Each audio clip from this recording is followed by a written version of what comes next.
Boa tarde a todos. Então, é um bocadinho difícil falar assim logo depois do filme, mas eu pelo menos gostava de trazer para aqui a palavra proximidade, porque foi aquilo que eu senti aliás, desde de manhã, não é? Desde o povo que canta na igreja da Aldeia de Joanes, passando pelo Polifonias e pelos encontros. E essa proximidade, começando então no Giacometti, senti que ela existia até, vou só sublinhar dois ou três momentos, quando ele acompanha o senhor que está a lavrar a terra no povo que canta.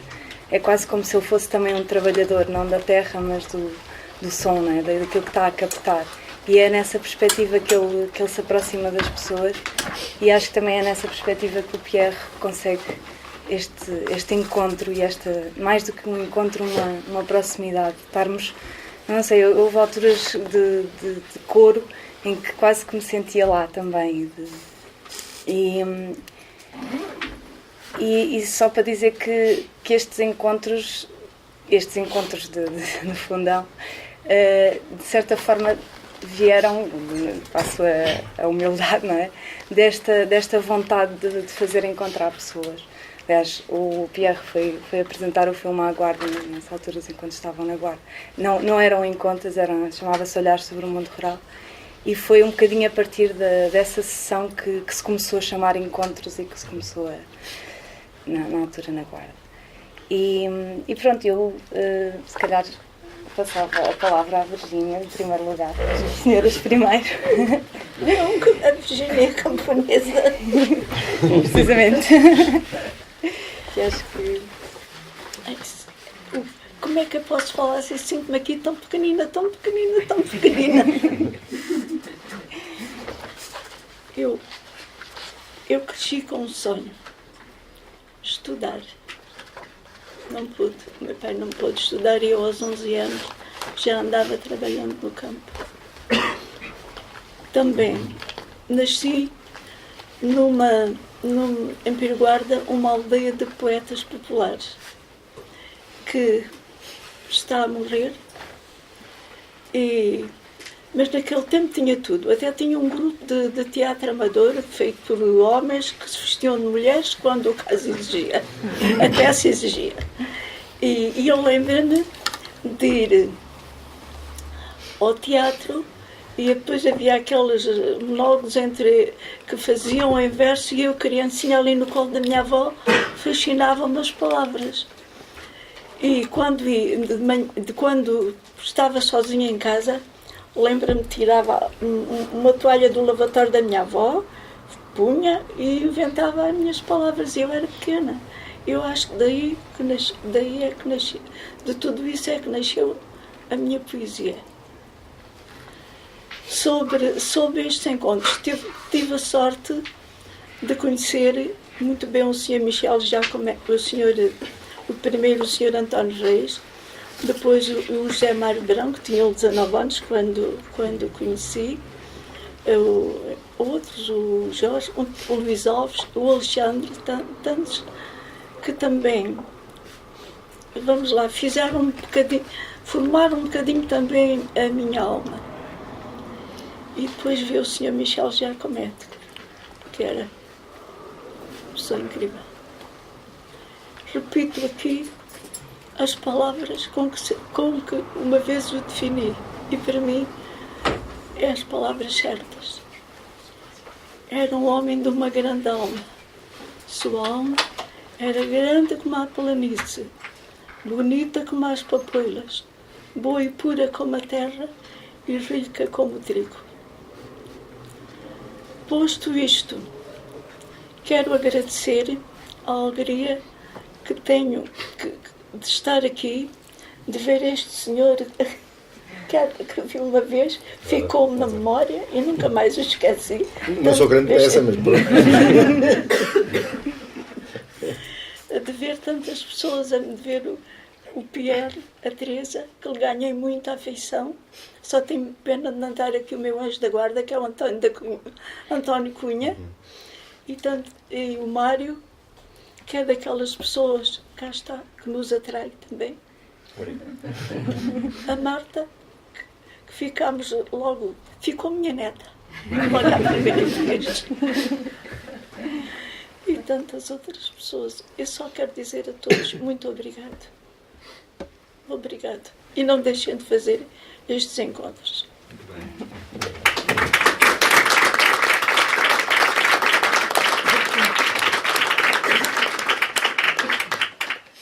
Então, se calhar puxava a conversa um bocadinho para o Fernando, Tudo que se bom. calhar viu o filme pela primeira vez.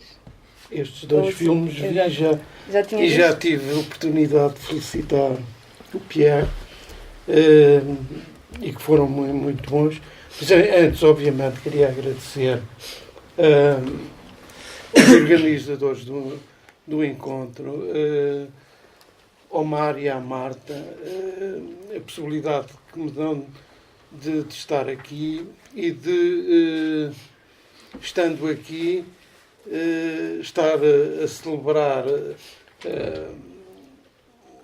a memória e a obra penso eu, de figuras fundamentais da cultura portuguesa. Porque o Michel fez isso de uma forma...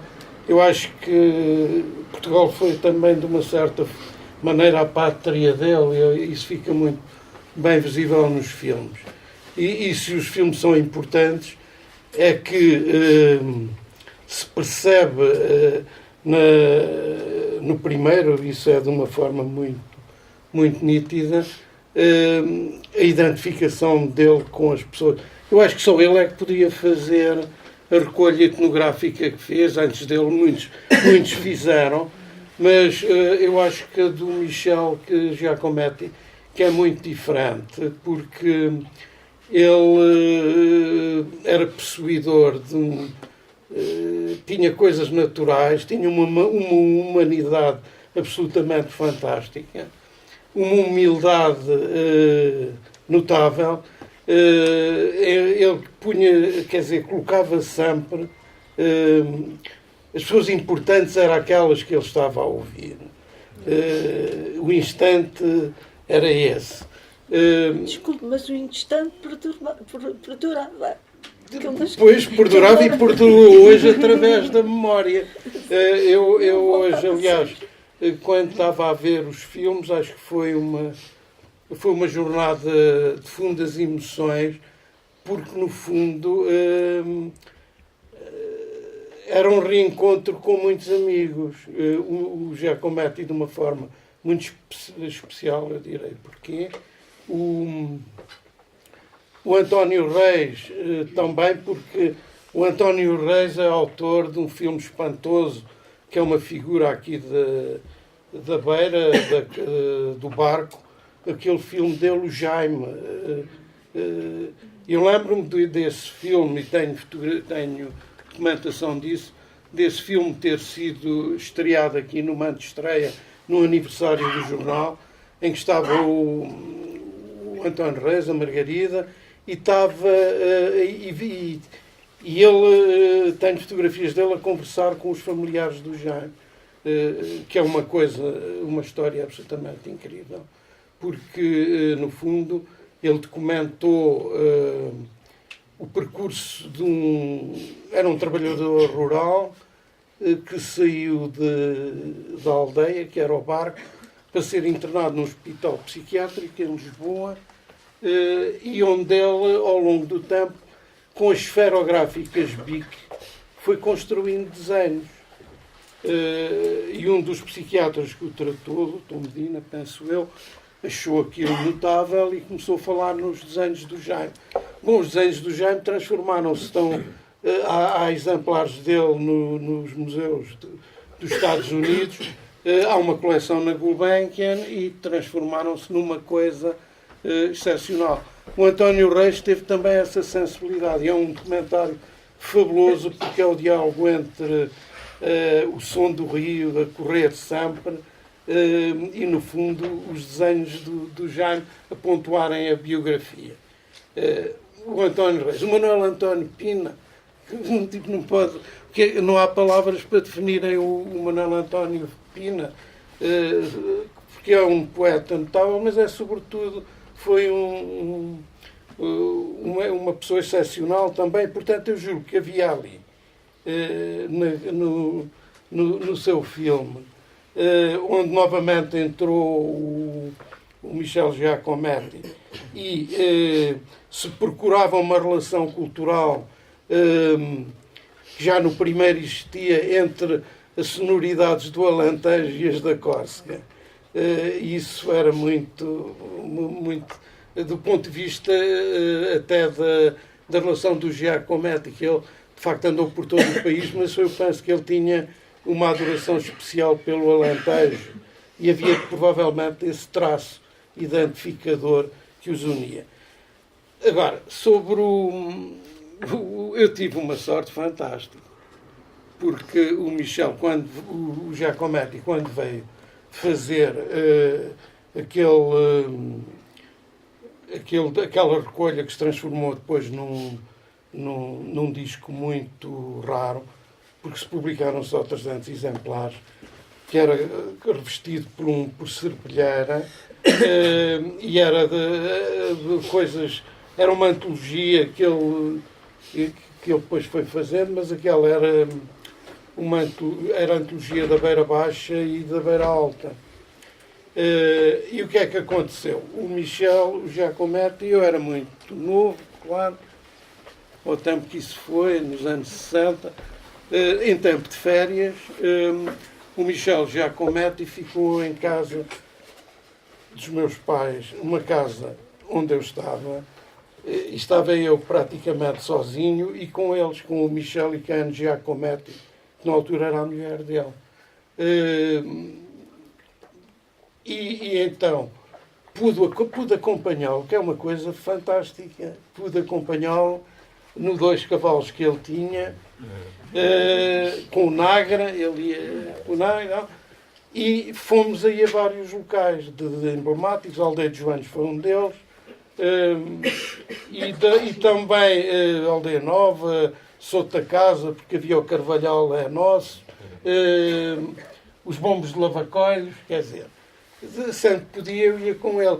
E aquilo foi uma experiência absolutamente única para perceber a forma como, e a naturalidade com que ele se relacionava com as pessoas. A atenção e o rigor, eu penso que ele anotava tudo.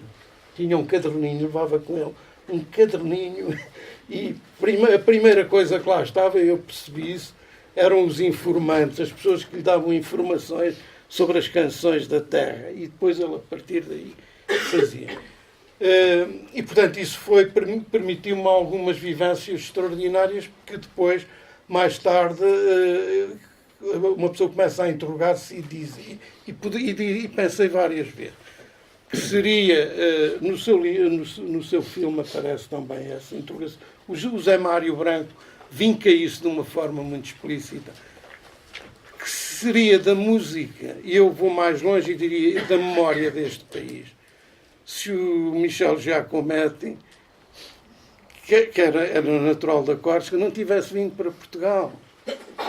Quer dizer, o que se perderia, haveria um mundo, nós perdemos sempre o mundo de certo modo, mas haveria um mundo que se perdia definitivamente, porque o trabalho dele, ele vincava isso muitas vezes, era um trabalho mais difícil, porque já era um tempo em que as coisas populares se contaminavam. Porque havia até aquela ideia de um folclore promovido pelo CNI, cada terra tinha o seu rancho e não sei o quê, e havia sempre canções e que já não eram as mesmas.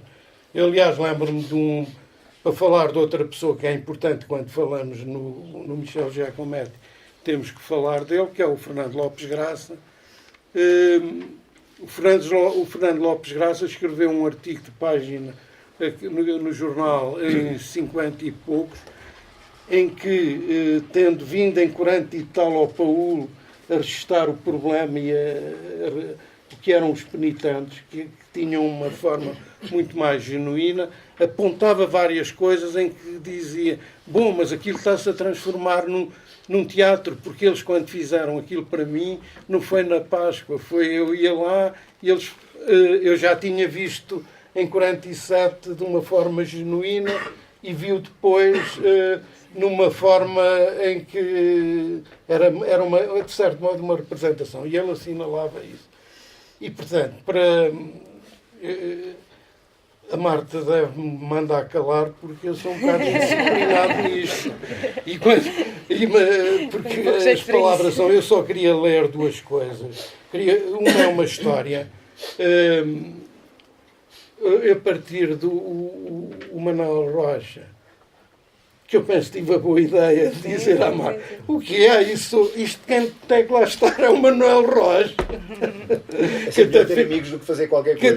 Que até fez um documentário sobre o povo que canta, que é uma coisa fundamental também. Mas eu, a partir de uma certa altura, também, um bocado impulsionado pelo Manuel José Henriques,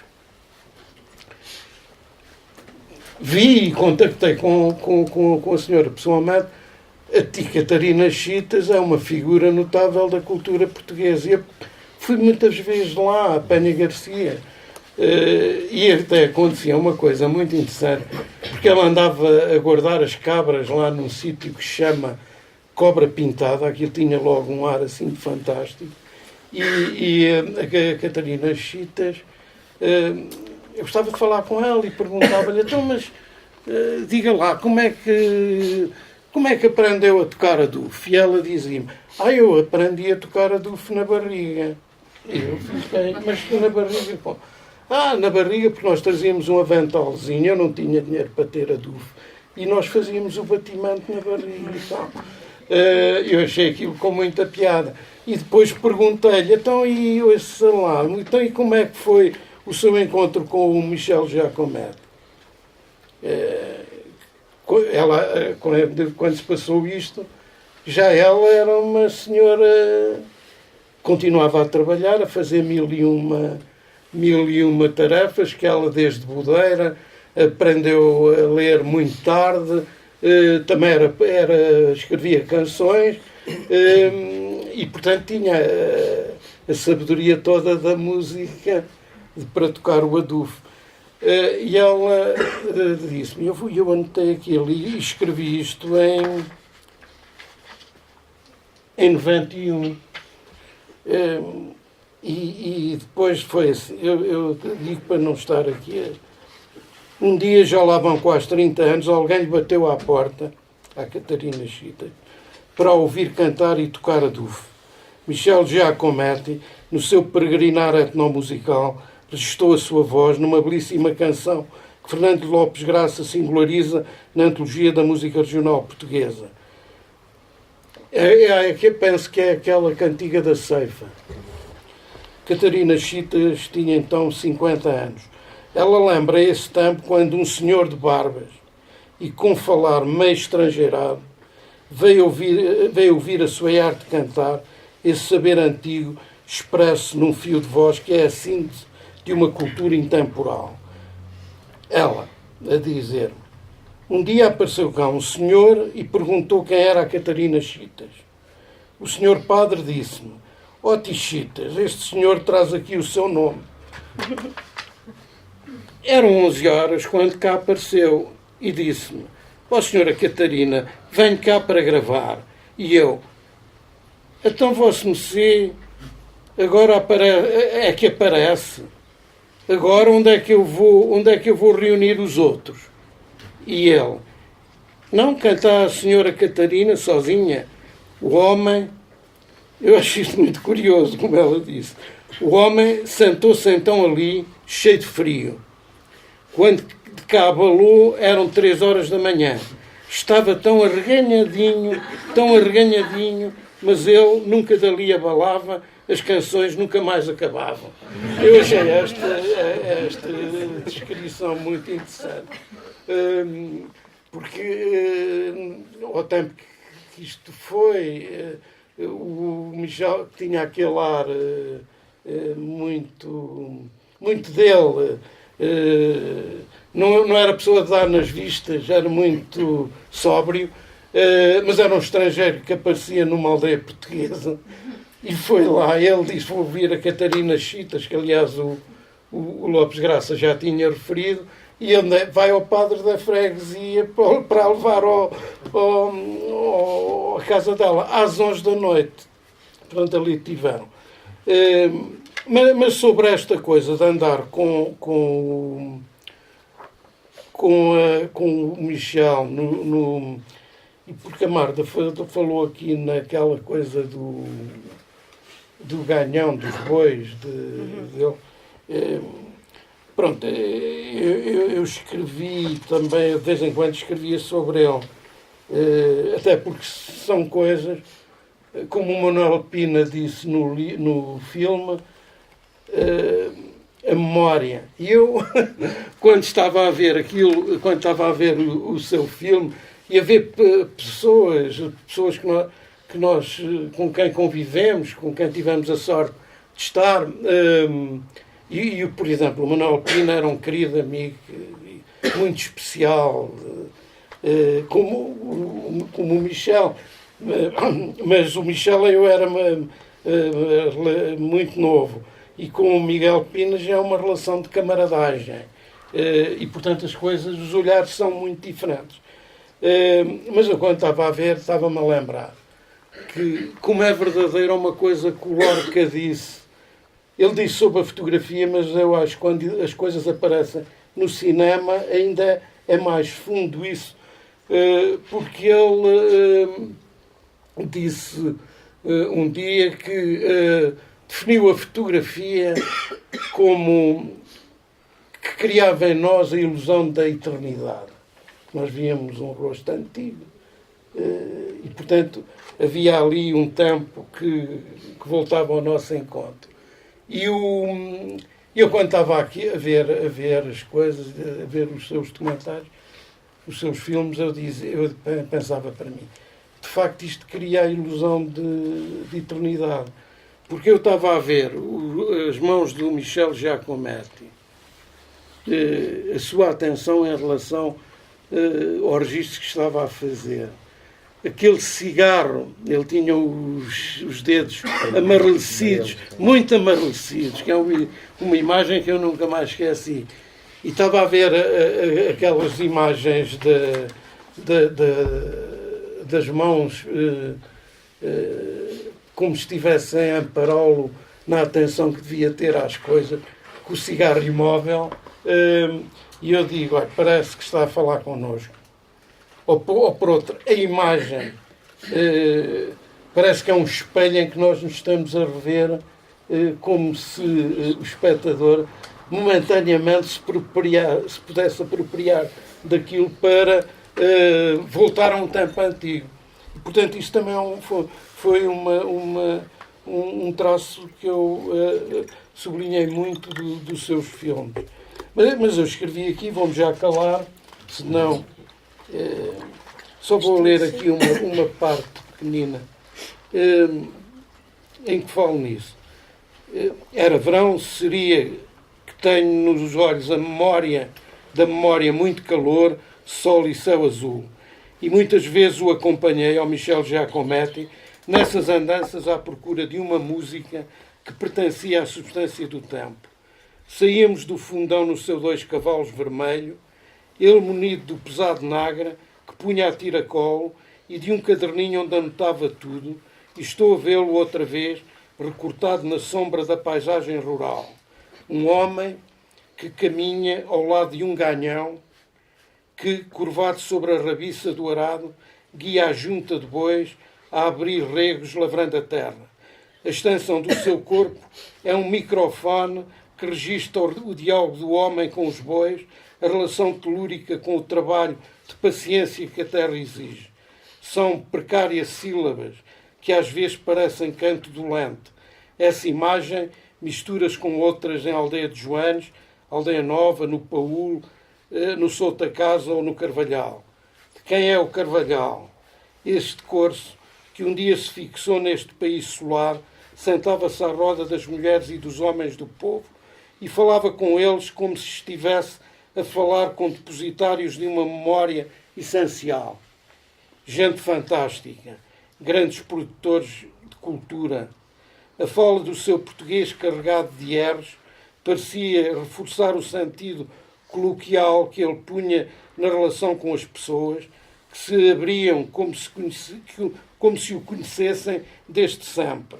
Eiro, Michel Giacometti, num desses lugares com gente dentro.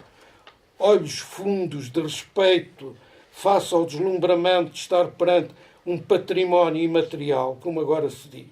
O povo que canta, que veio no início dos anos 70, transportou para a televisão essa outra realidade cultural, habitualmente à margem. Outro exercício de memória. Tornar visíveis os rostos desses fazedores de cultura, esquecidos, com as suas fainas e os tais cantares imemoriais. Haverá melhor glória? Eu julgo que não. E depois o Michel Giacometti tem esta coisa. A sensibilidade dele, para acabar agora, e sobre o Alentejo, por exemplo, eu ouvi falar a primeira vez dos bonecos de Santa Leixo e do mestre Talhinhas através de um programa que o Michel Giacometti tinha feito nesses programas de televisão. E eu lembro-me de alguém ter escrito que trouxe os bonecos de Santa Leixo do Sendreve para o mundo culto, porque a maior parte das pessoas pura e simplesmente não sabiam, porque a cultura portuguesa, quando não há um Michel Giacometti, um Lopes Graça e outros seguramente, o Manuel Rocha também é desse, embora numa altura em que as tecnologias estão avançadíssimas, ele já não anda de magro ao ombro. E, portanto, foi essa obra também notável em relação à cultura portuguesa. As coisas que estão adormecidas, que estão a desaparecer pelo esquecimento, que estão envoltas em silêncio, é um milagre às vezes sobreviverem porque houve alguém que se lembrou que aquilo era de facto um património imaterial, que havia pessoas que cantavam e que eram produtoras de cultura. Isso é um tributo de gratidão que nós devemos, que nunca se pagará. Eu há bocado dizia ao Pierre e ao Mário, estava a dizer, eu, por exemplo, o Michel Giacometti devia ter nomes de ruas na maior parte das regiões do país.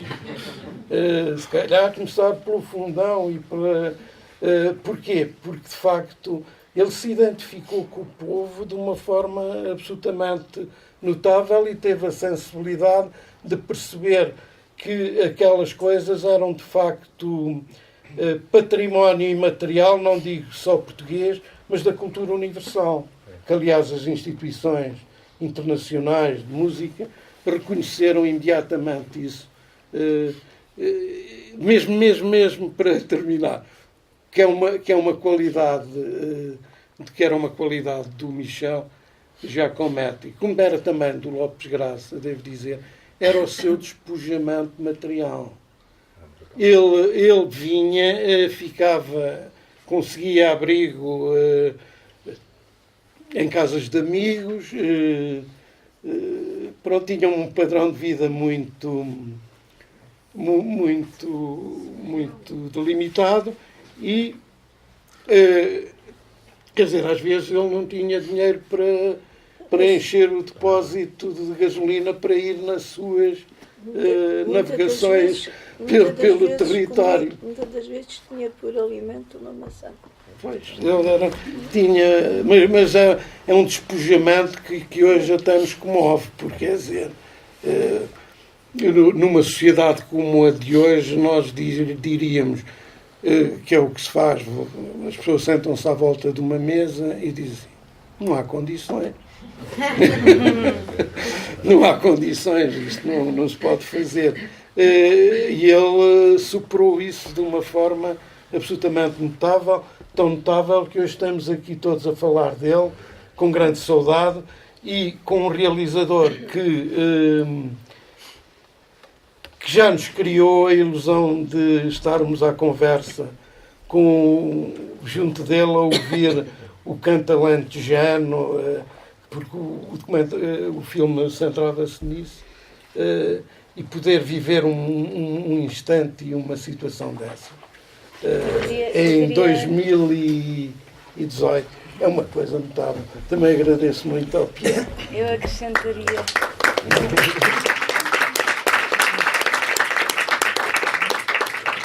acrescentaria a estas palavras a questão de reencontrar pessoas, muitas nos filmes que já não estão connosco e que vocês tiveram o privilégio de se relacionar com elas, mas eu, pelo meu ano de nascimento, não tive essa possibilidade, e é como se estes filmes possibilitassem esse reencontro. E reencontro, quer dizer, é tal coisa, nunca nos encontramos, mas o próprio filme, e é isso que eu gostava de agradecer, teres estado aqui e teres feito estes filmes, porque é o nosso canal de acesso quase a essa tal proximidade que eu falava.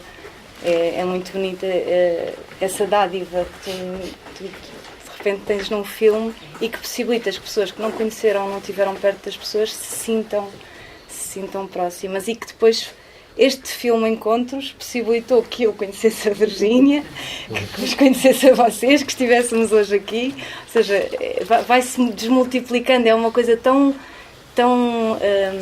generosa que consegue que isso se consiga reproduzir em nós e em outras pessoas, que eu acredito. Ainda no outro dia eu convidei o António Cunha para estar aqui, ele não pôde vir, e eu falei com ele pela primeira vez ao telefone e parecia que já nos conhecíamos e que já nos iríamos reencontrar e não encontrar.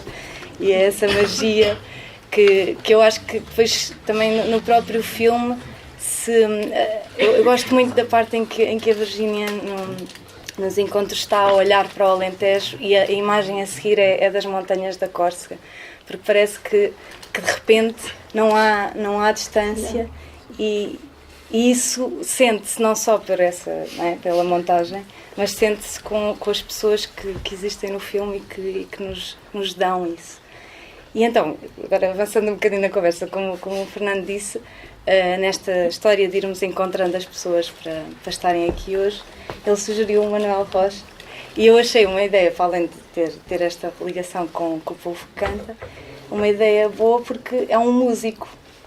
E eu gostava que falasse um bocadinho dessa perspectiva de como, por exemplo, o José Mário Branco fala disso, não é? Apareceu aquele disco maravilhoso e eles ficaram... Eu gostava de saber como é que foi este?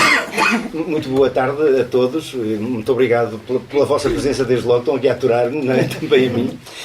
Eu queria dizer, em primeiro lugar, que para já sinto-me muito honrado por estar aqui, e a Marta e o Mário ligaram-me e eu fazia a ideia de dois funcionários camarários, duas pessoas que estão ocupadas numa função. Houve uma coisa que me deixou algo animado, é que o Mário tratou-me logo por tu, e eu achei que aquilo era boa ideia. Já estou naquela ideia de que toda a gente trata por você e me chama senhor, que é uma gentil. E então tratou-me por tu, mas depois vi que são dois moços bonitos ainda por cima, então teve graça, e agradeço a presença. Dizer-vos também que é para mim também uma grande alegria, uma grande honra, enfim, estar aqui ao pé da Dona Virgínia, que juntamente com o Sr. Agostinho nos acolheu em casa. Nos acolheu em casa porque tínhamos, de facto, um amigo comum que era o Michel Giacometti. E o Michel Giacometti foi um homem extremamente importante na minha vida, e já explicarei porquê, também no aspecto musical, mas de facto foi um homem que, de alguma forma, é o culpado por estarmos todos aqui, e é o culpado por estar aqui pessoas que tiveram vida profissional ou vida ativa à volta daquele homem, ao fim e ao cabo. Por essa razão está aqui a Dona Virgínia, cuja característica mais importante é ser uma emissora de uma cultura cultura, ela e o Sr. Agostinho e toda a gente com quem partilharam os dias, e o Sr. ao cabo de um tempo que é um tempo que produziu produção, produziu pão, mas também produziu cultura.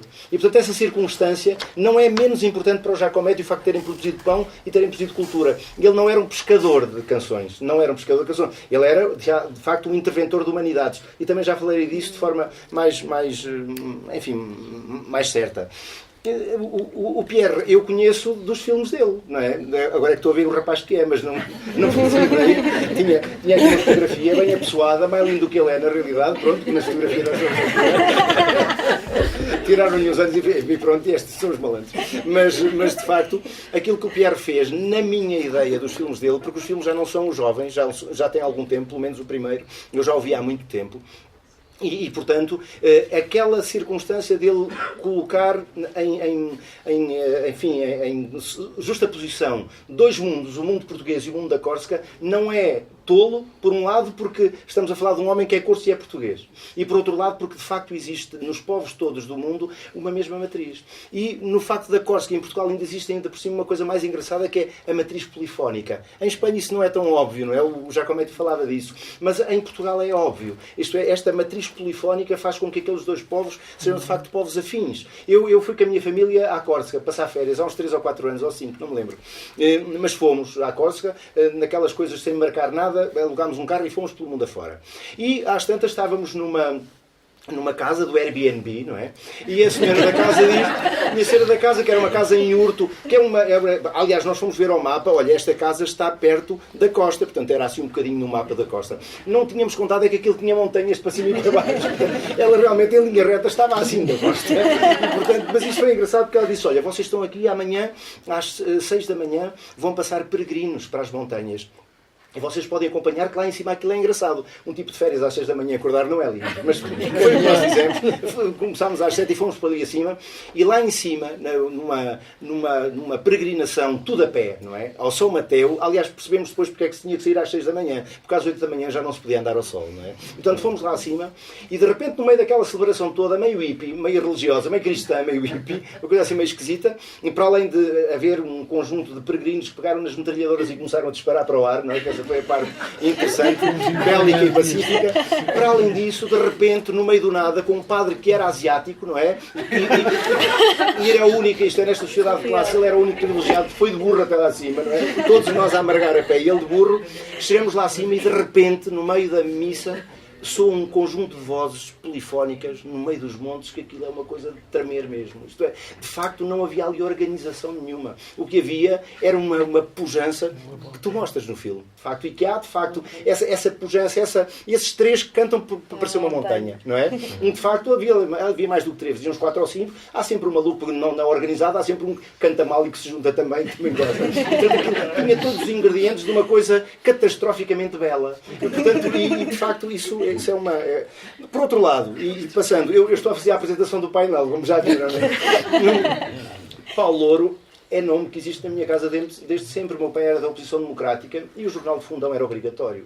E o Jornal de Fundão tinha lá chapado o nome do Paulo Louro. De forma que quando nós vimos num documentário que eu ajudei a fazer aqui em 2002 e vimos aos diversos sítios, nós procurámos as pessoas que estariam ligadas, enfim, às regiões onde nós íamos visitar os sítios onde Giacometti tinha gravado e tinha feito os filmes. Aliás, eu deixei no carro, sou um idiota, deixei a lista, os impressos da RTP, que são, ao fim e ao cabo, as fichas descritivas, as notas descritivas de todos os documentários. E também tem as pessoas, os informantes, toda aquela gente, portanto, aquilo que eles fizeram, onde é que foram, quanto tempo estiveram, etc.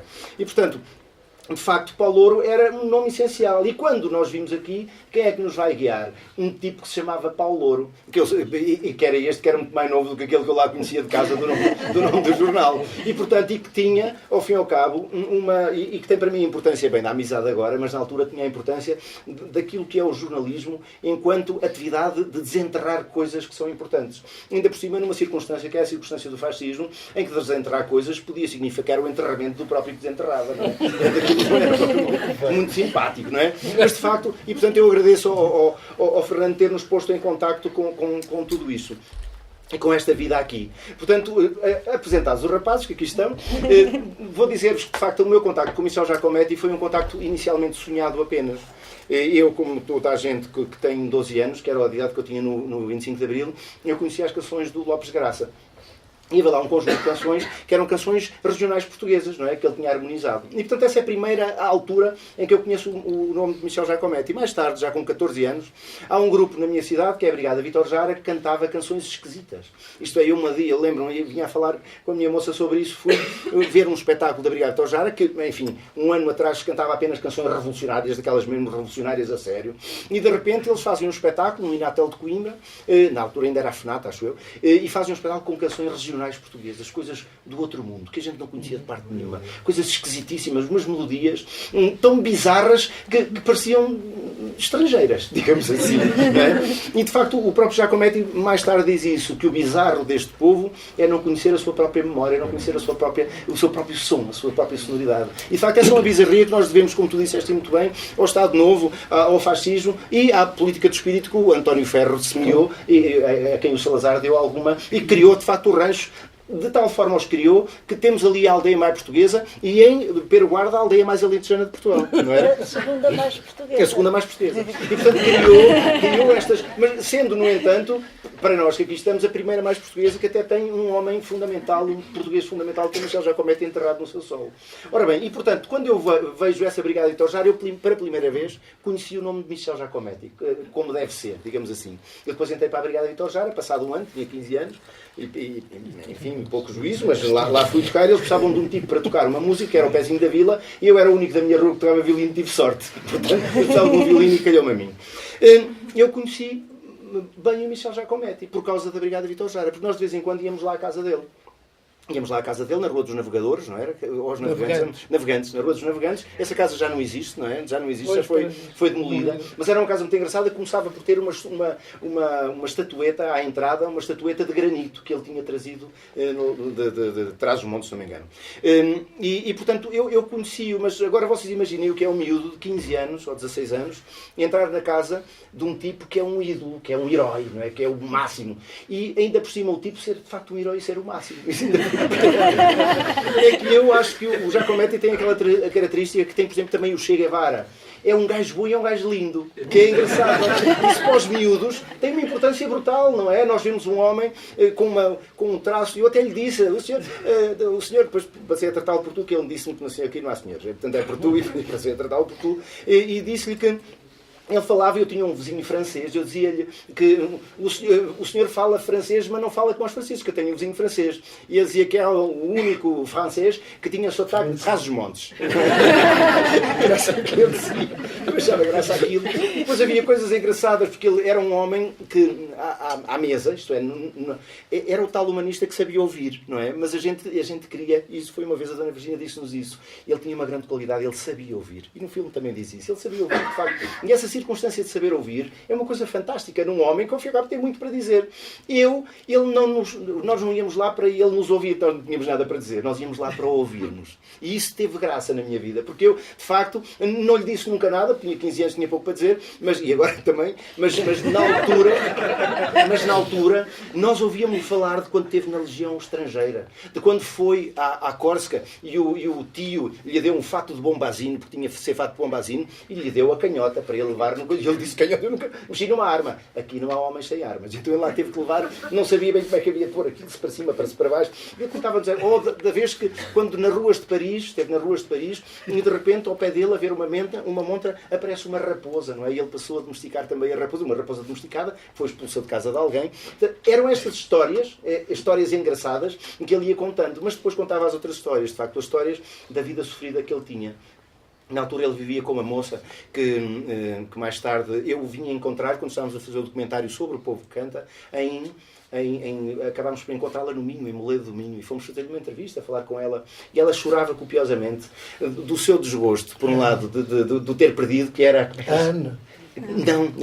Não era Anne Coffrier, já foi depois disso.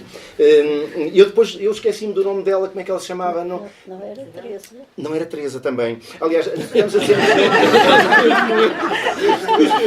Esta história dos muito nomes tem graça, porque só uma vez o Lopes Graça, fomos fazer uma entrevista ao Lopes Graça também por causa de um trabalho que tínhamos lá no GEFAC em Coimbra, que é o Grupo de Etnografia e Folclore da Academia de Coimbra, e vamos falar e eu disse ao Lopes Graça, é uma rapariga, agora não me lembro o nome. E o Lopes Graça disse-nos assim, é impossível, porque ele teve sempre muitas raparigas. Isso com aquele ar matreiro de Lopes Graça. Enfim, mas de facto, ela disse-nos que aquele homem era um homem completamente devotado à função que ele tinha, que era o trabalho em prol da recuperação da memória do povo português. E portanto não havia lugar para ela, dizia. E eu que era uma moça nova e que tinha por aquele homem uma paixão brutal, eu apercebi-me que com ele eu não ia ter filhos nem ia ter aquilo que eu queria. Porque ele, de facto, ele queria era outra coisa. Ele queria estar com o seu povo. E mais tarde eu encontrei a última mulher dele, a Leocádia, né, que é juíza no tribunal de Lolé, uma mulher muito doída e que me falou daquilo que também é verdade e que a gente aqui também tem que dizer, é que o Giacometti foi um homem maltratado no nosso país. Ele só foi bem tratado pelas Virgínias. Ele só foi, ao fim e ao cabo, ele foi só bem. E por isso é que ele continuou o trabalho dele. Ele várias vezes nos falou sobre isso. Se eu estivesse à espera dos apoios, dizia ele, se estivesse à espera dos apoios, eu tinha-me ido embora, porque aqui nunca houve apoios. O único apoio que eu tive foi o do povo. Porque eles davam-me o burro que eu matei em Trás-os-Montes. Porque o burro caiu com frio, enfim, e ficou-se. Davam-me a tal maçã, e davam-me o pão, e davam-me o leite, e davam-me tudo, e davam-me canções depois, ainda por cima. E a vida dele era tão desgraçada, ele uma vez falou disso, eu nem sabia, fiquei espantado, que ele não tinha fitas, ele tinha a nagra, que era uma nagra à manivela, ainda por cima, não é? Que ele tinha conseguido pedir emprestado da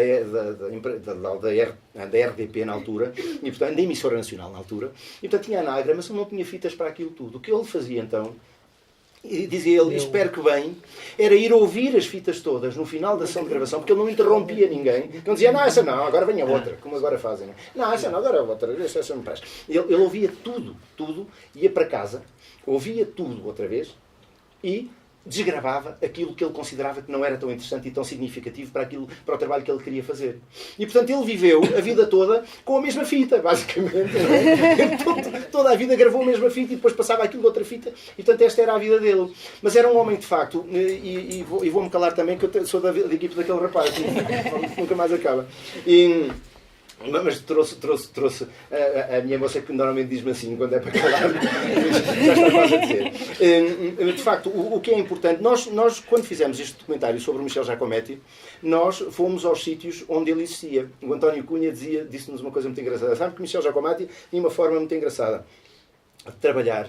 Ele tinha uma relação com os padres de cada paróquia, que era uma relação que se tem com as namoradas. Ele escrevia copiosamente uma cartinha para os padres, sempre. Ele mantinha com os padres rigorosamente. Não é? Foi o António Cunha que nos disse isso. Ele mandava para os padres cartas, porque algum dia, e os padres é que lhe organizavam depois as coisas.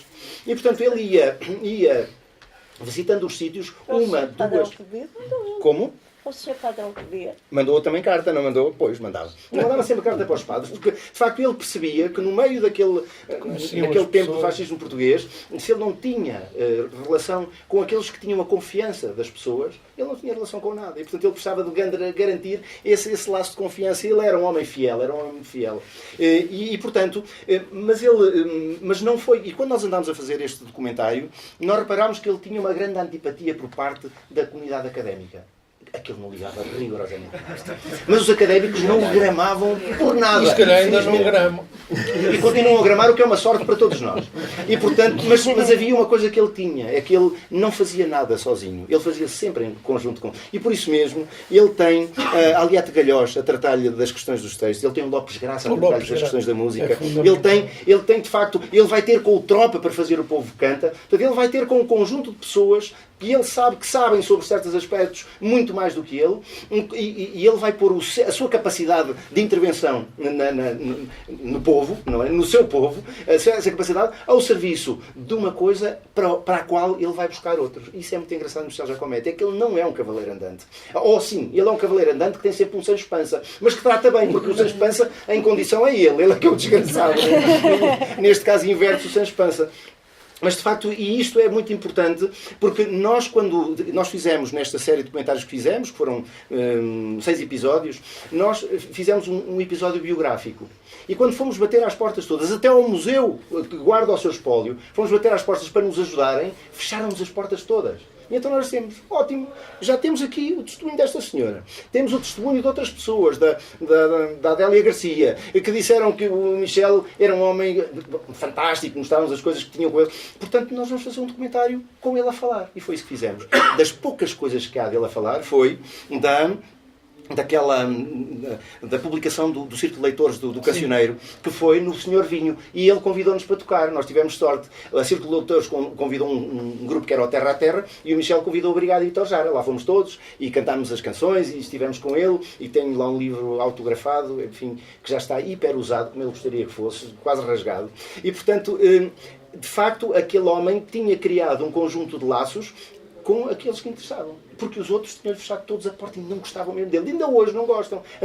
Agora, uma coisa é certa, mesmo que nós não estivéssemos a falar de um herói da minha vida, não é? Que, mesmo que isso não fosse verdade, que ele fosse um estupor, um sacana, a verdade é que ele tem o património mais importante de recolha do povo português. Não há hipótese. Isto é, mesmo que queiram alguns que eu conheço pesar na balança, mas eu tenho mais que o Jacomete, não tem nada mais. Não tem mais por várias razões, porque não tinham a capacidade humanística dele, por um lado. Porque o Jacomete era um homem que tinha um plano. Ele não era um homem tolo, não era um homem que andava a buscar coisas lindas. Aliás, há uma coisa muito engraçada. Na ficha da PID dele, há um relatório do primeiro PID que andou atrás dele que diz: não sei porque é que fui destacado para este trabalho, porque parece que o homem não faz nada de mal, anda a falar com velhos. E o PID, coitado, que era melhor do que o chefe dele, achou que o homem até era giro. Mas isso não é totalmente verdade. Ele era mesmo um tipo mau, porque ele, de facto, era um homem que também forjava no seu pensamento, ele forjava as linhas mestras da Revolução, as linhas mestras da democracia, chamemos-lhe assim, que é mais consensual, digamos assim. Porque é verdade que, por exemplo, creio que foi a Dona Virgínia que cantou a Catarina Eufémia, chamava-se Catarina, não é? Canta. Existe uma gravura da Catarina, um retrato da Catarina Eufémia, que todos conhecem. Quem me contou isso foi João Honrado, não é? Quem foi buscar o retrato da Catarina Eufémia para dar para a clandestinidade, para ser reproduzida e para ser pintada até pelo José Dias Coelho, foi Michel Jacomete. Porquê? Porque conhecia o padre e conhecia o coveiro. Quem conhece o padre e conhece o coveiro? Conhece o mundo inteiro. E, portanto, foi ele que foi buscar, desde o nascimento até à morte, ele tinha-os todos na mão. Foi buscar às escondidas, fotografou e trouxe. Foi porque aquilo era proibido. O coveiro tinha ordens expressas para não deixar ninguém aproximar-se daquela campa. E, portanto, o Jacomete era este homem que tinha um plano de ação. Quando ele faz os discos de Serapilheira, ele tem uma intenção nisso. A intenção é mostrar a todos nós a música do nosso povo. E isso é muito curioso. De facto, era um homem que hoje foi editado há poucos anos um livro de receitas que ele compilou, que estava na verdade se faria ainda não organizado. Mas, de facto, é um homem que a única mágoa que eu tenho é que ele terá morrido, segundo eu falei depois com a Leocádia, que eu não acompanhei nos últimos anos. Ela disse que ele tinha morrido com alguma mágoa, não é? Por um lado, porque não tinha conseguido cumprir o trabalho todo, ele tinha coisas para fazer, e por outro lado, porque de facto, no período da democracia em Portugal, ele foi maltratado depois de ter feito uma coisa fantástica que desapareceu num documentário, que é o Plano Trabalho e Cultura, não é? Do Serviço Cívico Estudantil, que aliás há lá um tipo que fala contra ele, que é o Durão Barroso, que é também uma sorte de falar contra ele. De facto, porque esta conjunção naquele homem, de um conjunto de características especiais, fez com que nós estejamos hoje todos aqui a falar dele, uns com saudade e outros com reconhecimento, porque o que ele fez de facto é ímpar e é nosso, e isso é lindo.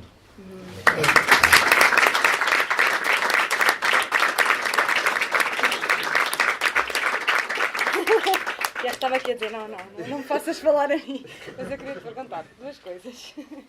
Uma era como é que foi ver estes dois filmes agora juntos, e esta coisa do tempo que estávamos a falar lá fora, de já terem passado tantos anos, e como é que tu olhas? Para os dois filmes de outros pouco, acho que uma continuação normal. O tempo, acho que os filmes não têm data, não estou a ver uma... Mais alto. Fala mais alto. Como é que é das canções do Alentejo? Não faz o alto. Isso é capaz de ser complicado. Não, relações são... É essa coisa intemporal. E Como depois... diz o Pina. Sim, eu também acho que esta coisa do presente, quando o Manuel Pina fala de tornar as coisas presentes, eu acho que o filme torna tudo agora e para nós, presente. Isso é fabuloso. E outra coisa que te queria perguntar tinha a ver com também esta relação com a música, porque também tiveste... O primeiro filme foi sobre aquelas... que também era musical, não é? Que também são canções. E esta relação também que eu já comentei com a música. Como é que é o teu interesse pela música vem de onde? E há um interesse também de... Bom, antes de chegar em Portugal, já fiz vários filmes sobre a música tradicional. Também organizei festival de filmes sobre a música tradicional. É uma coisa que te interessa desde sempre. Vamos alargar. Bom, como nasceu este filme, contei o Oliveira, está no jornal dos encontros. Foi através do Antoine Bonfanti, que é técnico de som. Maria, há pessoas ali que não ouvem nada. Tenho a impressão que estou a gritar.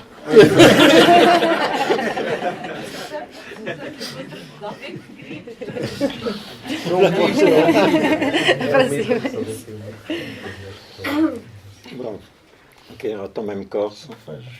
E eu estava a trabalhar sobre um filme em Portugal e o Bonfanti queria absolutamente organizar este encontro com o Michel Giacometti para tentar ver se podíamos fazer um projeto do Michel que era de fazer um cruzamento entre as duas culturas.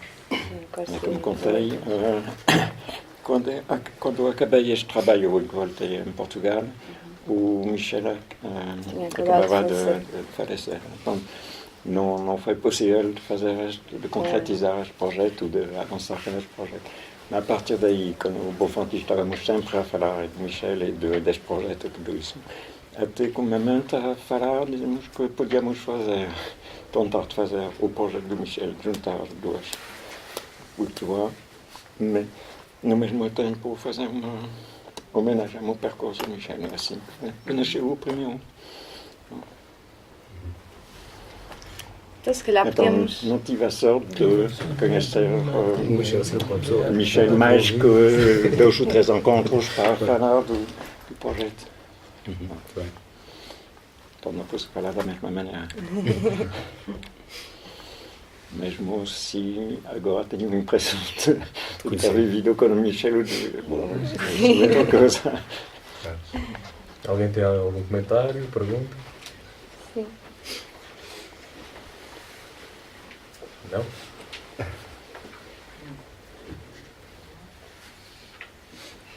Não sei, no outro dia falavas que esta impressão de que a Virgínia tem de que o Michel praticamente estava lá sempre. Eu achei piada estarmos a falar sobre isso.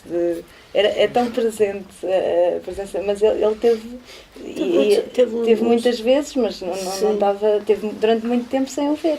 Teve um tempo, até uns aninhos sem o ver. Sim. Acho que ele não estava no país. Eram visitas esporádicas, mas teve um tempo em que ia muito a miúdo. Muito mesmo. Mas deixa-me só... Porque ele dizia que era importante ir várias vezes, porque várias vezes ele apercebia-se das alterações que podia existir, não é?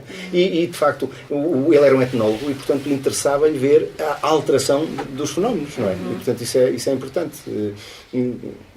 Calei. Mas uma história que é interessante, que não tem nada a ver com a recolha dele, mas um dia estávamos ali na redação do jornal. Na altura, o jornal foi suspenso em 65 e os tipos cortavam tudo. E então o Michel estava lá a ver a conversa e o meu tio disse-lhe assim: olha, epá, você é que tem que me safar disto, porque havia uma matéria do L'Express, de uma revista internacional, que era Os malefícios do tabaco. E o Michel traduziu o artigo perfeitamente. Ele era conhecedor, aliás. Ele que era um fumador inveterado e tal. Mas eu no final, por acaso, perguntei-lhe e ele disse: não me convence.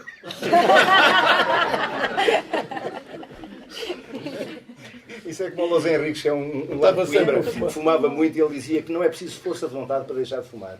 É preciso força de vontade para saber que aquilo provoca o cancro e morre-se mesmo, mas assim continuar a fumar. Isso é que é força de vontade. Olha, mas ele num colóquio que veio fazer sobre arados, tinha que falava. O Lousa Henriques, eu considero que é um sábio, que é capaz de falar sobre, mas com uma profundidade brutal, desde o jogo da bilharda, porque já dos jogos tradicionais, dos pássaros, sei lá, dos arados e dos instrumentos musicais. Tem uma coleção fabulosa. Mas veio fazer aí ao Fundão uma conferência sobre os arados. E ele fala muito, é um orador, de facto. Eu penso que é o melhor orador que eu já algum dia vi. De improviso, não tem notas, não tem nada. E aquilo flui tudo e relaciona factos. Ele um dia a falar sobre o Zeca Afonso e a balada do Zeca Afonso. Estava horas, quer dizer, porque giravam ali muitas coisas. E ele ainda se podia fumar nos recintos fechados e designadamente nas câmaras municipais. Ele tinha um casaco com um bolso grande para onde levavam daqueles maços, com vários maços de tabaco. E ele tinha a coisa, fumavam a coisa e acendia o cigarro no que acabava. Continuava.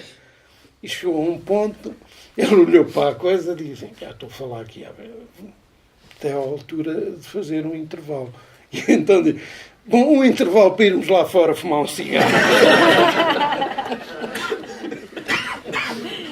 Mas falaste, o Giacometti tinha ligação também.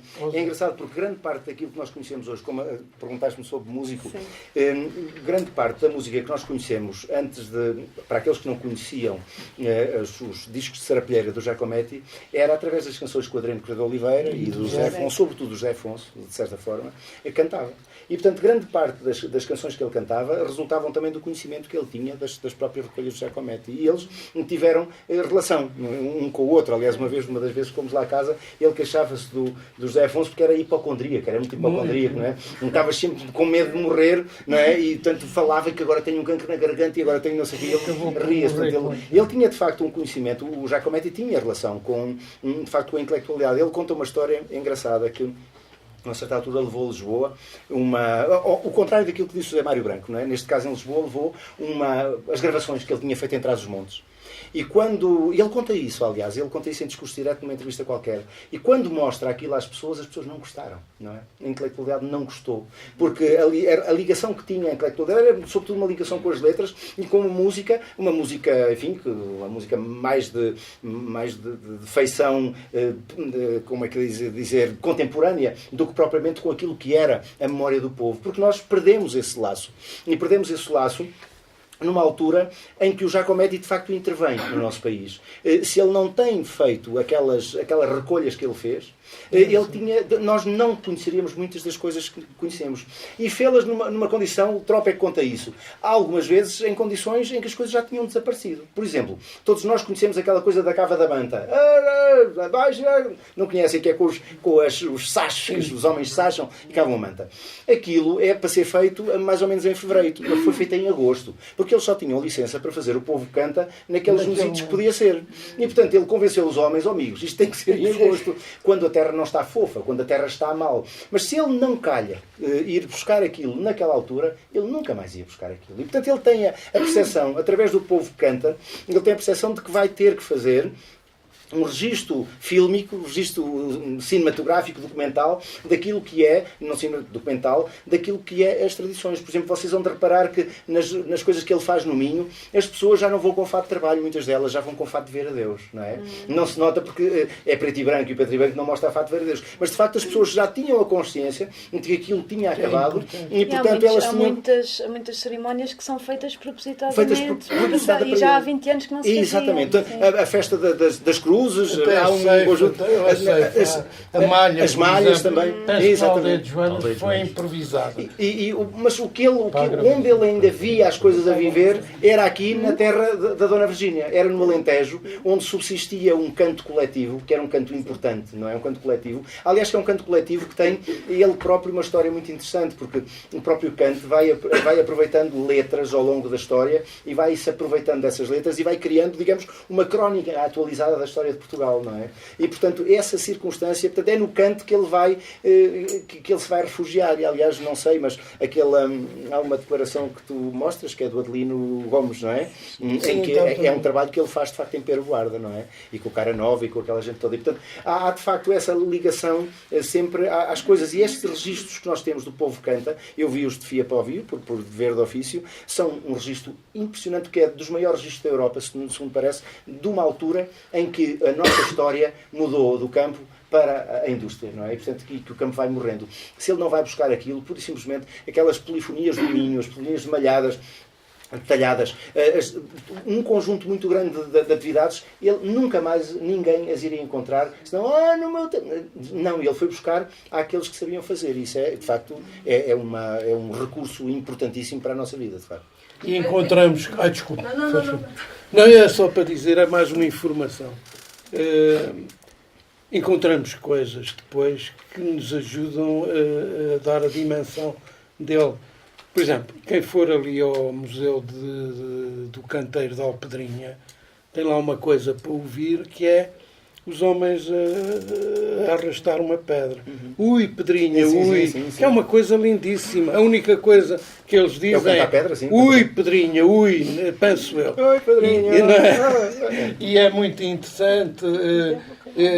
Pronto, e quando nós reencontramos isso, de facto, respiramos fundo.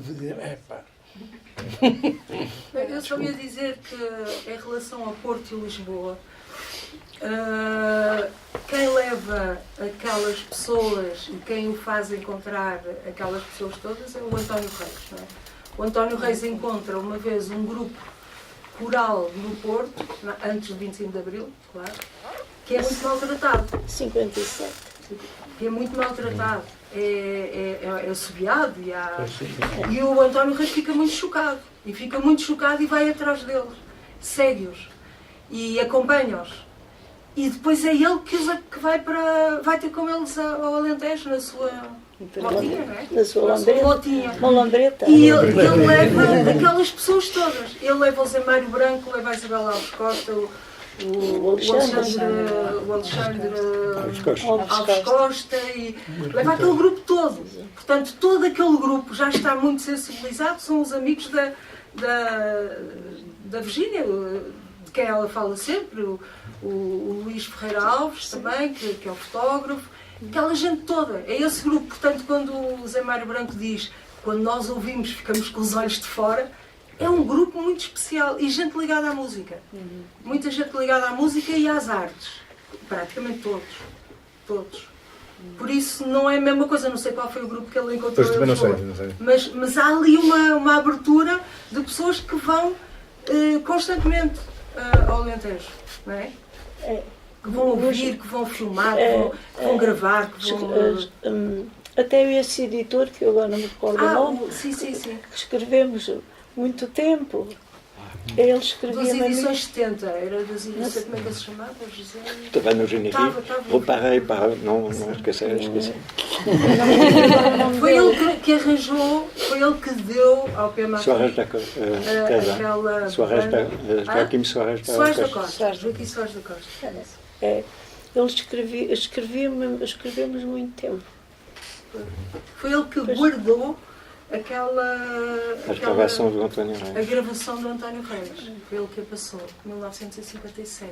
Mas ele tinha hábitos bizarros. Quando destruíram a casa dele, quando demoliram a casa dele, encontraram um alçapão secreto que tinha filmes e fotografias. Isto é, porque na eventualidade de poder haver qualquer questão, ele falava às vezes disso, de haver uma busca da PIDE que lhe levasse as coisas que ele dizia, então ele que construiu um alçapão, morreu e o alçapão lá ficou, não é? E a casa então foi... Disseram diga? Encontraram lá uns filmes que lá tinha. Eu escondia os livros que eles me traziam, proibidos, no saco da palha. Na cavariça. Por isso a Pito foi lá e não encontrou nada. Se bem que palha eles podiam comer. Depois podiam comer, isso era perigoso. Podiam ter essa. Comiam a palha.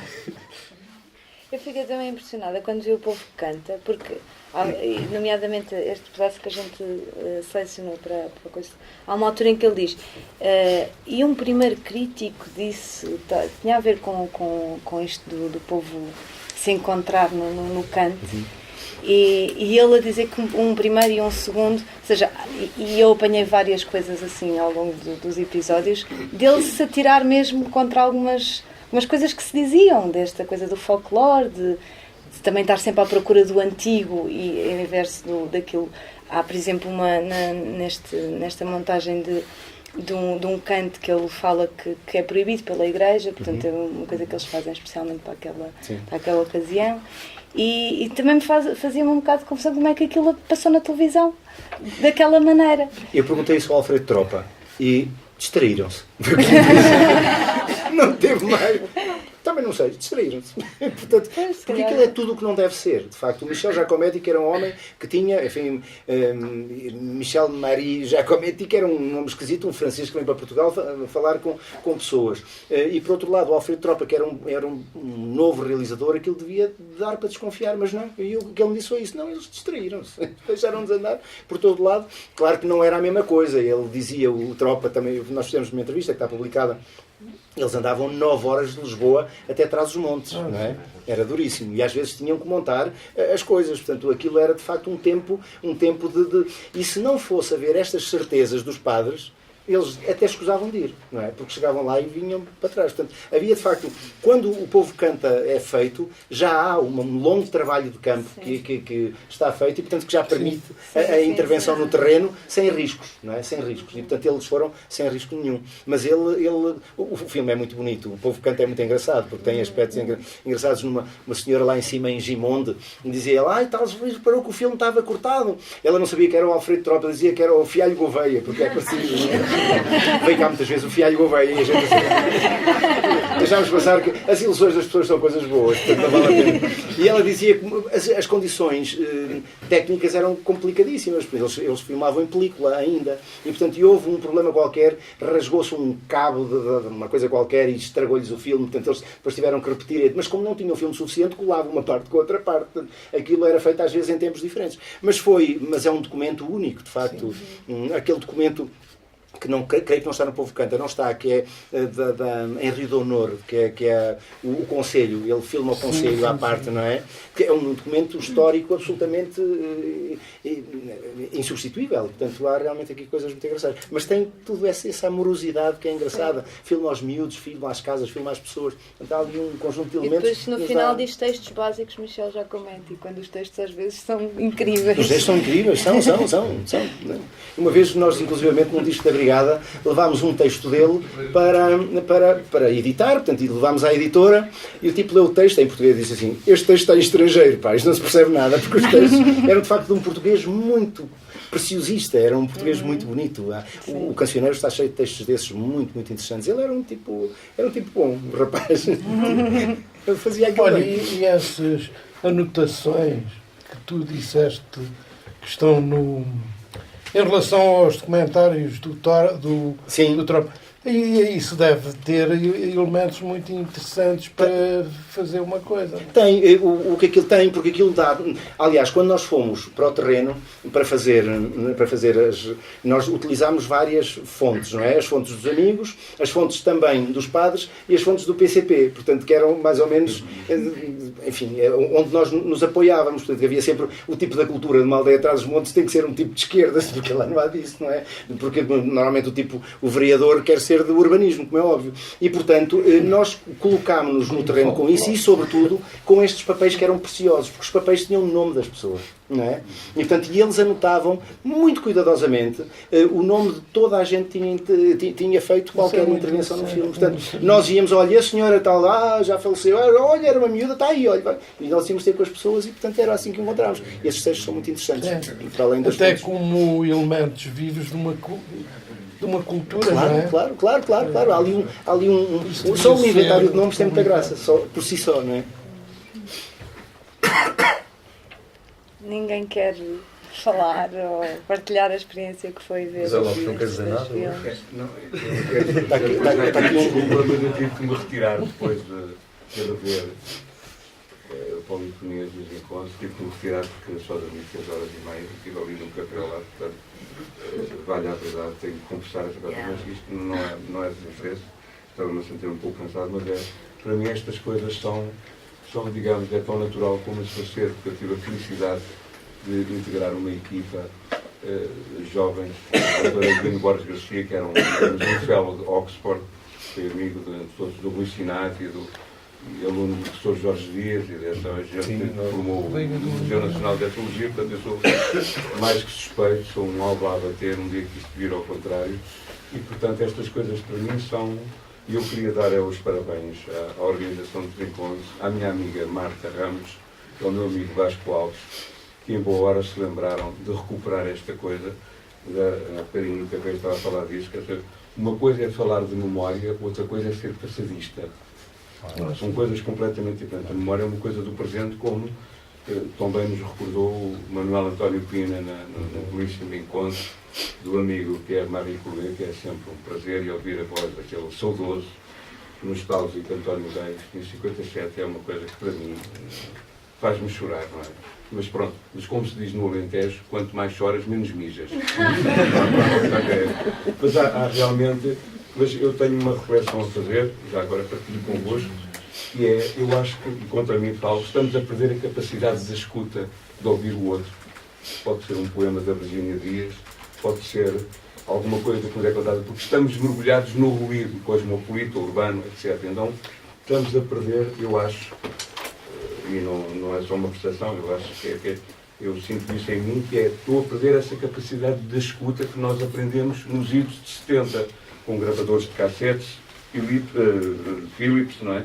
Com um microfonezinho, às vezes sem microfone, ouvir as pessoas, não é? O povo que canta, o povo que conta uma história, o senhor do Rosmaninhal que nos ensina como constrói o adubo, e esse respeito pelo povo, pode ser português ou de outra latitude qualquer, esse respeito pelos informantes, não é os informadores, que isso é outra coisa, não é?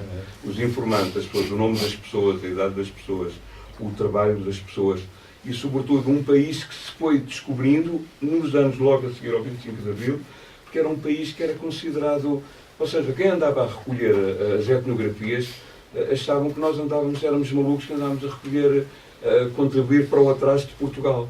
Não sei se me estou a fazer, compreendia-se recolher a tradição com o imobilismo, então não tem nada a ver uma coisa.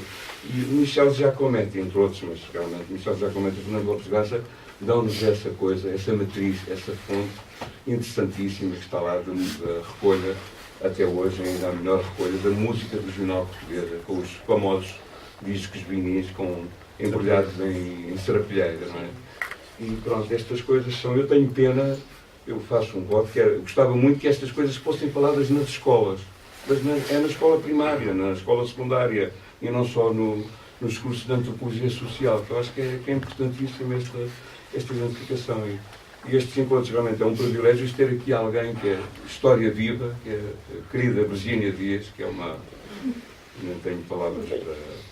como isso mexe comigo, esses poemas, essa mas eu sou pequenina. Não, é muito grande, é uma coisa fantástica que mexe com uma alma qualquer, um espírito, e pronto, é uma coisa que mexe comigo, e eu acho que tenho pena é que não mexa mais com o povo português, que nós também somos, ou seja, que devemos revisitar estas coisas mais vezes, e não só que nos encontros, que é para passar a palavra, passar a mensagem.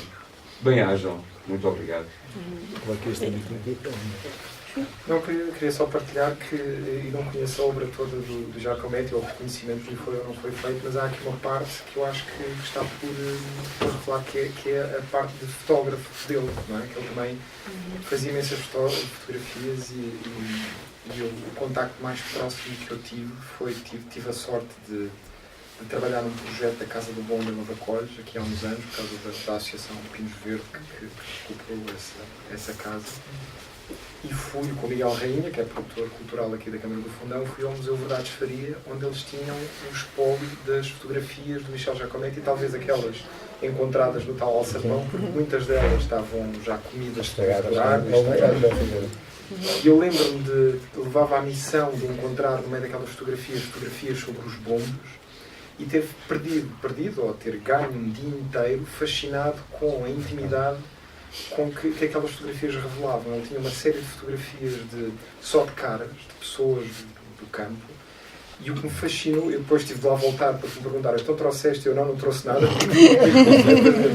mas passei um dia inteiro, droguei-me, não é? A olhar para aquelas fotografias, e ele era capaz de uma e que essas fotografias revelam é essa proximidade e essa intimidade e essa vontade que ele conseguia ter nas pessoas, e que essas fotografias revelam. E acho que ainda está por fazer esse trabalho de organização e talvez... É uma publicação já, sabe? Já, não sabia, foi por isso que eu comecei a fazer. Há já um livro de não sei quantos rostos, são 30, creio eu, lindíssimas fotografias. E fiquei... Eu tinha só também uma pergunta, comentário, que é sobre o filme do Pierre, Os Encontros. Há uma parte do filme que nós não falamos aqui, porque é normal que o tema Giacometti seja centrífugo, mas há a camada do filme que tem a ver com o mar e o furadouro e o filme e esta relação. O que me gostava de saber é esta terceira camada do filme, não é? Portanto, temos o Alentejo, temos a Córcega e depois temos o mar. E eu gostava de perceber a relação desta terceira camada com outras duas. A primeira relação, a mais óbvia, é que o filme de Paulo Rocha, Paulo Rocha foi buscar o António Reis para escrever os diálogos, parce que sabia que o António Reis tinha um conhecimento da maneira de falar dos pescadores. Então foi buscar o António Reis, que escreveu os diálogos deste filme que vimos. Então daí foi o Mudar Vida, foi uma... Mas tu, no teu processo de construção do filme, o que é que foi o ponto de partida? Foi o António Reis ou foi da emissão? Foi a partir do António Reis? Nas filmagens do primeiro, quando a Virginia começou a falar da vinda do António Reis para gravar. E que então se lembrava do Reis a gravar e a chorar, a gravar os poetas e os cantores. A partir daí comecei a procurar as gravações. Foi uma pesquisa durante quase 3 anos até conseguir localizar as gravações. E a partir do momento onde tinha as gravações do Reis, já havia uma das camadas que era de fazer ouvir as gravações às pessoas, ligar para a Rocha, etc. E daí até o Furador, aquela sessão que é uma sessão organizada para as pessoas do Furador verem um filme. Onde estão? Isso foi um bocadinho, são dispositivos de filmagem, mas é a mesma coisa. No Furador não há sala de cinema. Então foi proposto de fazer na sala do Ovar, e também mesmo fora do Ovar já não havia ninguém dos participantes dos filmes. Bom. Então foi uma assistente que durante 3 ou 4 meses foi numa volta de 200 km à volta de fora do Ovar, tentar reencontrar as famílias, os filhos, que ainda estavam vivos. E juntamos as pessoas, mas queria absolutamente que isso se passa no sítio mesmo das filmagens. Então, fizemos uma sala de cinema, trazer um projetor 35mm para fazer a gravação, a filmagem, mesmo no sítio onde foi filmado o Mudar de Vida. Não é um capricho, como diz capricho do realizador. E tinha a certeza que a reação das pessoas a ser no sítio mesmo, a reação emocional não seria a mesma. Então, por isso, tivemos o trabalho de, em vez de utilizar uma sala de cinema já existente a 30 km, fizemos uma no Furador. Mas é muito interessante isso. O cinema dentro do cinema. Uma coisa que a presença para o Roger está sempre. Não, eu tinha esta na mesma hora. As pessoas para falarem à vontade. Não, mas foi... Também aconteceu hoje de manhã na aldeia de Joana. A viagem da câmara. Não, filmámos. Eu por acaso estava a ver com atenção isso. Não sei se alguém quer fazer alguma questão. Não? Se calhar. Queria só dizer uma coisa, que é...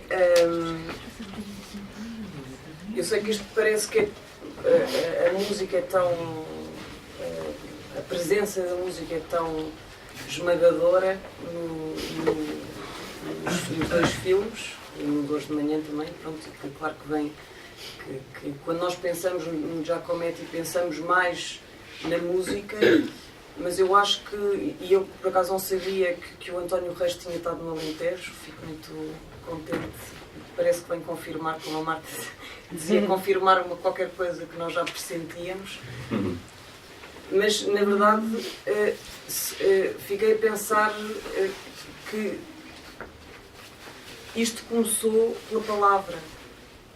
Não começou pela música, começou sobretudo pela palavra, pela poesia, e se calhar foi imagino que o António tenha ido ao Alentejo não tanto pela música, talvez fosse pelo canto. Pelo canto? Sim, mesmo? pelo canto, como a Dona Teresa disse. Foi o grupo de Peruguarda, foi ao Porto, e foi lá muito maltratado. Riam, faziam, parece um canto de padres, parece assim, mas houve um senhor francês que o enalteceu. E claro, o António Reis, o Alexandre Alves, e ele apaixonou-se tanto pelo canto e sentiu aquela injustiça que o grupo veio para a aldeia e ele veio atrás, com o Alexandre numa lambreta. Chegou ao mesmo tempo Sim, o que eu digo é que imagino que claro que foi pela música, se calhar pela palavra cantada, mas eu imagino mais que o António como poeta, claro que a experiência do canto alentejano é a palavra, é a harmonia, é tudo, não é? É a força dos corpos e das vozes em conjunto. E era a vivência, porque a minha aldeia era uma aldeia muito típica e era um bocado sofrida. Era toda a gente camponesa e ele escutava as nossas histórias do dia e pronto, eu acho que ele se apaixonou um bocadinho por Peruguarda. A propósito, lembra-me, ele dizia-me: Virgínia, ainda venho fazer um filme a Peruguarda. E esse filme que ele fez em Trás-os-Montes. E quem é protagonista é a Virgínia e o João Relvas, que é um senhor até que infelizmente já morreu. Só quando ele veio, a Virgínia estava bem grávida.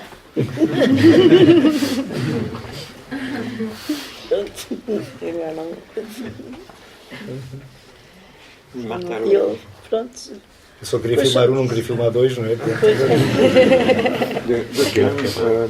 Lembro da escavação do Reis que tive a mão. A proporção entre os poemas e o canto é quase igual. Não há mais poema e de vez em quando um canto. Sim, mas no canto está o poema também, não é? Só é a música e a palavra cantada. Eu lembro-me de cantar para ele. Ou foi quando havia um gravador, ainda nunca tinha visto um gravador. Aquela moda águia que vais tão alta. Sim, mas é que se calhar da riqueza musical que o Giacometti recolheu no país inteiro, o Alentejo tem uma particularidade que é uma relação com a palavra, com a poesia muito mais forte do que no meu entender, mais rica, mais complexa, mais ligada, onde se contam histórias, não é? E o canto no Alentejo vive muito mais da palavra, e por isso vejo o António Reis a aproximar-se mais diretamente do canto, claro, mas dessa relação com a poesia, porque apesar de muitas pessoas nessa ouvi altura... alguns poemas dele, ele dizer lá naqueles serões que eu falei. Olha, falar de barcos. Lembro-me sempre que ele dizia: há sempre um rapaz triste junto a um barco. Que ele depois declamava para nós os poemas também. Mas nós falávamos de tudo. Lembro-me de eu procurar também poesia. Talvez houvesse E tal como o senhor Michel, eu nunca, como o senhor Michel só soube que eu fazia poesia, foi no penúltimo encontro que tivemos. Depois quando veio, eu tinha até acabado de fazer uma que ele levou, mas a menina do museu que ia com ele pediu-a. Ele disse: fica com ela, depois a Virgínia logo faz outra. Só que ele, entretanto, adoeceu, logo passa outra. Sim, mas ou então passava, embora muitas pessoas da sua idade não tivessem ido à escola e aprendido a ler e a escrever, o Alentejo é uma terra de poetas. E não há uma região no país tão ligada à poesia como o Alentejo. E isso, claro que passava na música, de várias maneiras, mas isso isso era uma coisa vedada às mulheres camponesas. Às mulheres, claro. Às mulheres nem podiam cantar, camponesas. às vezes, no campo. Então, inventávamos cantigas. Sim, mas às vezes havia sítios onde não se podia. Havia sítios no Alentejo que as mulheres não podiam cantar no campo. Não, nós acompanhávamos sempre os homens no campo. Acompanhava, isto é, íamos juntos para o trabalho. Íamos cantando, homens e mulheres. Lá cantávamos todos à volta. Cifando, mondando, que também os homens às vezes também mondavam, quando havia muita monda e os homens, e havia falta de trabalho para os homens, eles iam mondar. Cantámos sempre com os homens. Na taberna, não.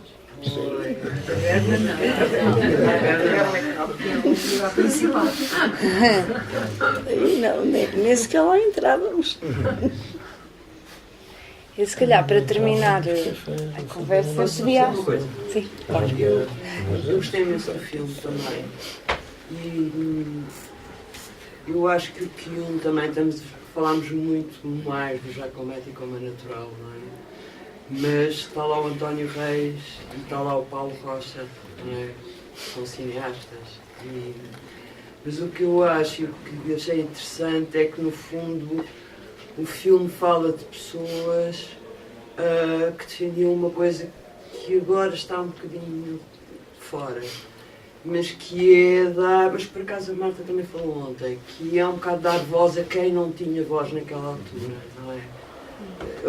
Nós temos que nos lembrar, estávamos a viver no fascismo naquela altura, não é? E portanto as vozes que se ouviam não eram aquelas, não é? E portanto eu achei muito interessante ser o Giacometti, mas também ser no cinema, porque é um novo cinema que também nasce ali, que está profundamente articulado com o povo e com as pessoas que até ali... São gestos parecidos, não é? Exato.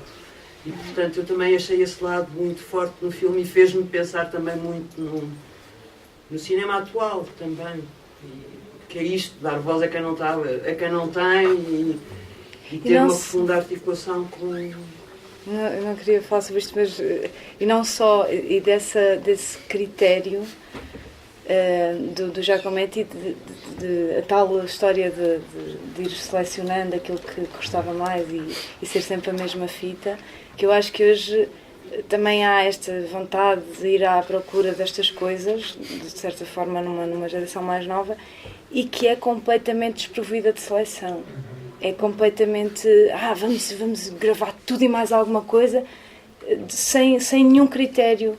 E isso também é uma coisa que faz falta, é haver um posicionamento das pessoas, dizer, eu não vou fazer isto, eu vou fazer isto, e é este o meu caminho, até na recolha, não é só em fazer filmes, é na maneira como a gente abarca e como a gente dá a ver as coisas. Acho que é muito importante, foi pelo menos uma das coisas que eu aprendi a ouvir o povo que canta, foi essa, que ele fala, ele próprio nesses tais textos básicos, ele diz mesmo, é isto porque não é aquilo, e eu sei perfeitamente o tal plano, não é? De saber perfeitamente aquilo que está a fazer. Havia uma coisa que ele não gostava muito do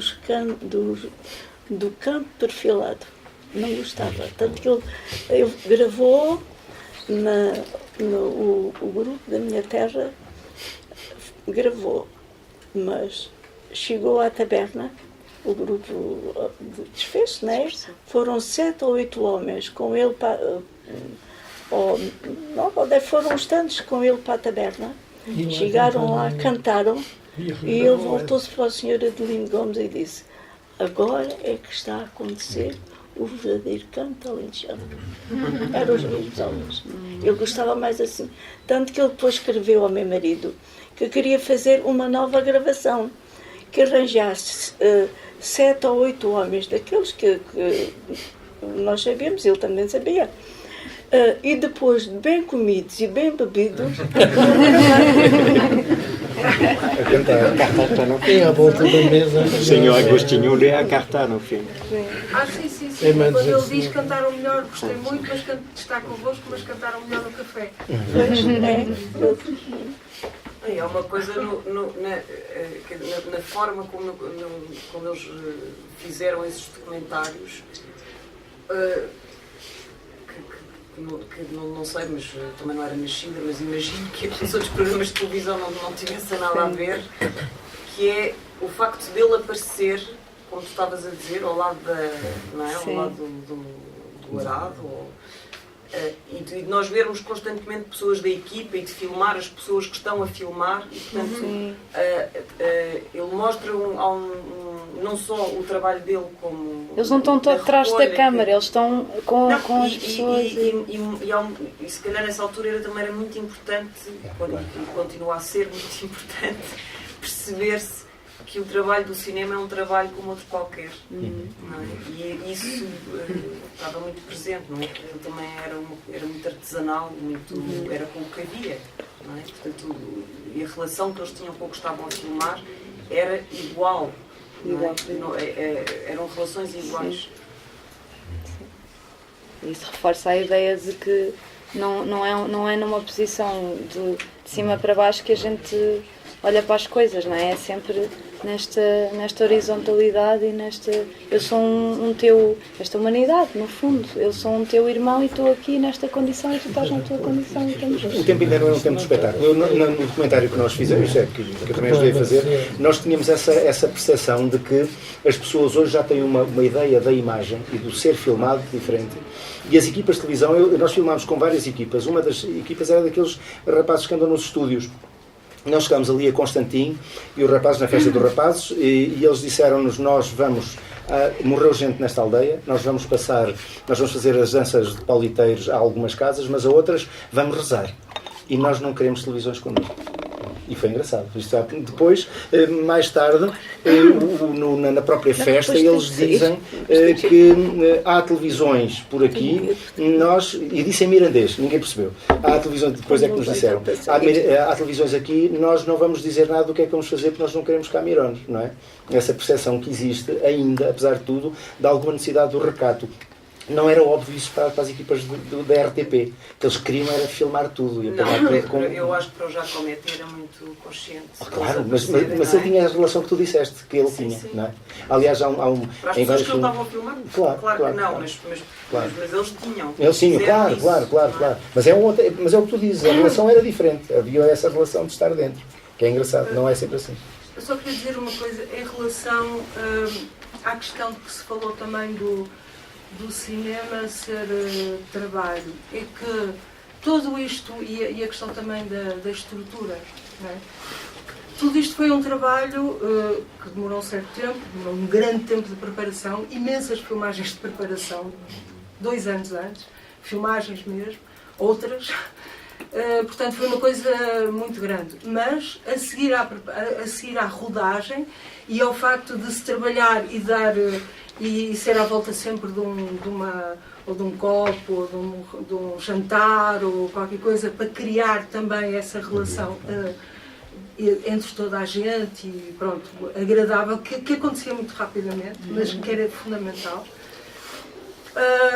há depois um trabalho de pegar naquela matéria. E pegar naquela matéria e estruturar aquela matéria demorou praticamente 1 ano de montagem do Pierre-Marie, todo o tempo, a ouvir, a ligar, a tentar relacionar, e daí há ali muitas ligações que são completamente intuitivas, encontradas de uma maneira intuitiva, porque há um trabalho. É que essa coisa do cinema, às vezes parece que é filmar, parece que é preparar, mas depois há muito mais que é construir, não é? Construir, ligar, criar relações, todo o tempo procurar e criar, e há um texto que ajuda bastante, que o Pierre-Marie tem trabalhado nos vários filmes dele, um texto que ajuda um bocado a estruturar, que vem assim ao fim de um tempo, que é o Sérgio que tem trabalhado com ele, depois de grandes discussões e de ver a matéria, etc., que ajudam um bocadinho a criar essa estrutura. Não é uma estrutura assim muito evidente. E liga a poesia, liga a música e liga um bocado as coisas todas, não é? Sim, mas acompanha esse tempo. E eu agora só queria dizer só mais uma coisa, Pierre-Marie, é que eu, como alentejana, que cada um na sua terra há de sentir isso um bocadinho, não é? Mas para mim é sempre assim muito... que alguém vai filmar o Alentejo, nós pensamos, pronto, vai correr mal, não é? E é extraordinário que não só não corre mal, não é? Como é um bocadinho... tem a ver com isso, com os encontros mesmo, não é? Como o Giacometti entrou por ali e tu também fizeste isso. E eu reconheço aquilo, eu vejo o meu Alentejo, não vejo um Alentejo visto de fora, não é? E isso agradeço muito, é um alívio e ao mesmo tempo uma gratidão. É o maior cumprimento do respeito. Não, é porque eu acho que é muito difícil, não é? Eu queria aproveitar o que diz a Teresa sobre o trabalho de montagem meio obsessivo e voltar para dizer uma coisa que vou dizer ontem da projeção. O filme que vão ver esta noite não tem este trabalho acabado. É um filme que está em gestação, que está a ser feito. Então, está muito desequilibrado. Com o filme surpresa.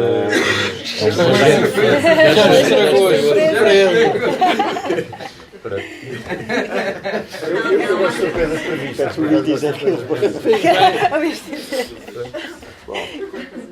então, por exemplo, as coisas do texto do Sérgio, desta vez também, mesmo o texto do Sérgio, tive este texto e gravamos este texto há 3 dias. Então, enquanto normalmente vou passar um mês a ouvir o texto, a cortar, a ver se posso os pedacinhos aqui, e se isso vai mudar o sítio de uma cena para a outra, tudo isso não está feito. Então, um pouquinho perigoso de mostrar isso. Sim, não é o fim. É família, mas do outro lado isso me interessa para ver como algumas coisas como vou reagir a algumas coisas. Mas todo esse trabalho obsessivo da montagem não está feito, ainda não está acabado. Não está acabado. Então as rimas entre as coisas não estão certas.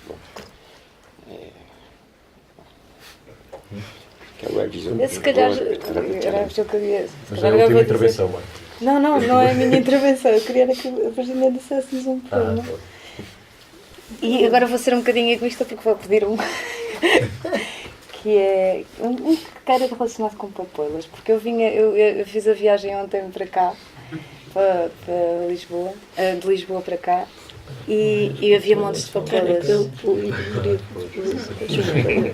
E então só olhava para as papoilas e via poemas da Virginia. E eu corri o campo e não encontrei, só encontrei um pezinho de papoilas e junto quase a um barranco, porque agora o Alentejo já não é o Alentejo que havia, já não há trigais, já não. Trouxe para o meu quintal e tenho tudo cheio de papoilas. Então, é esse.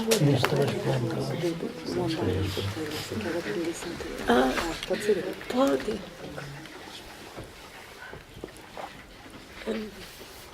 No campo vi os sinais, verifiquei aflita, já não se vê nos trigais a papoila tão bonita. Papoilas, eu as mandava, Confesso, era como água que o fazia, mas ao fazê-lo sabia que sua espécie se perpetuava numa ou noutra que se escapava para namorar os trigais.